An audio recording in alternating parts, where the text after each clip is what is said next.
ഒരു പ്രദേശത്ത് വാദപ്രതിവാദം, ഇപ്പൊ എത്ര വാദപ്രതിവാദം നടന്നു കേരളത്തിൽ? കൊട്ടപ്പുറം വാദപ്രതിവാദം നടന്നു. പണ്ട് പങ്കെടുത്തത് ജമിയത്തുൽ ഉലമയുടെ നേതാക്കന്മാരാ. കത്തുകൾ കൈമാറിയത് ISM SYS ആണ്. അതേപോലെ നമ്മളുടെ നാട്ടിൽ നടന്ന വാദപ്രതിവാദങ്ങൾക്കൊക്കെ പിന്നിൽ പ്രാദേശികമായ ഇത്തരം സംഘടനകളാണ് കത്ത് കൊടുക്കാറുള്ളത്. സംസാരിക്കുന്നത് പണ്ഡിതന്മാരാകും. അവരുടെ പദവി വെച്ചുകൊണ്ടല്ല വെല്ലുവിളികളും അതേപോലെ കത്തുകളും കൈമാറാറുള്ളത്. ഇത് നടത്താൻ ഞങ്ങൾ തയ്യാറാണ് എന്ന് ഏതെങ്കിലും ഒരു സംഘടന ഏറ്റെടുക്കും, നടത്തും. ഈ കാലം വരെ നടന്നതൊക്കെ അങ്ങനെയാ.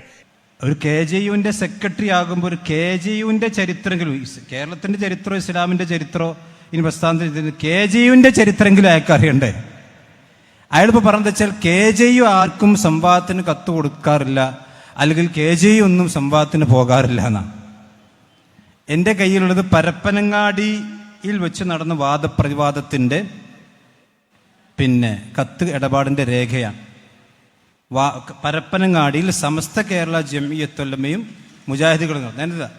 പരപ്പനങ്ങാടി വെച്ച് സമസ്ത കേരള ജംഇയ്യത്തുൽ ഉലമയും കേരള ജംഇയ്യത്തുൽ ഉലമയും തമ്മിൽ വാദപ്രതിവാദം നടത്തുന്ന സംബന്ധിച്ച്, അല്ലാതെ ISM MSM SKSSF ഒന്നല്ല. എന്നാൽ ജംഇയ്യത്തുൽ ഉലമ ഇതിൽ ബഹുമാനനായ MCC അബ്ദുറഹ്മാൻ മൗലവിമാരുണ്ട്, അതുപോലെ തന്നെ KM മൗലവി. KM മൗലവി എന്ന് KJUവിൻ്റെ അടിസ്ഥാന ഏറ്റവും പ്രധാനപ്പെട്ട നേതാവാണ്, MCC ഒക്കെ. അപ്പൊ KJUവിൻ്റെ നേതൃത്വത്തിൽ തന്നെ സംവാദങ്ങൾ നടന്നിട്ടുണ്ട്. സെക്രട്ടറി ഇല്ലെങ്കിൽ ആ ചരിത്രമൊക്കെ ഒന്ന് പഠിച്ചോളി. നിങ്ങൾ ഏതായാലും തൗഹീദൊക്കെ മാറ്റിയല്ലോ, ഏതായാലും ഈ ചരിത്രം മാറ്റില്ല നിങ്ങൾ. ഇതൊക്കെ ഇവിടെ ലിഖിതമായ ചരിത്ര രേഖകളാണ്. നിങ്ങൾക്ക് സംവാദത്തിന് വരാൻ പേടിയുണ്ടെങ്കിൽ വൈജ്ഞാനിക ചർച്ചയ്ക്ക് വരാൻ വേണ്ടി അത് പറഞ്ഞാൽ മതി.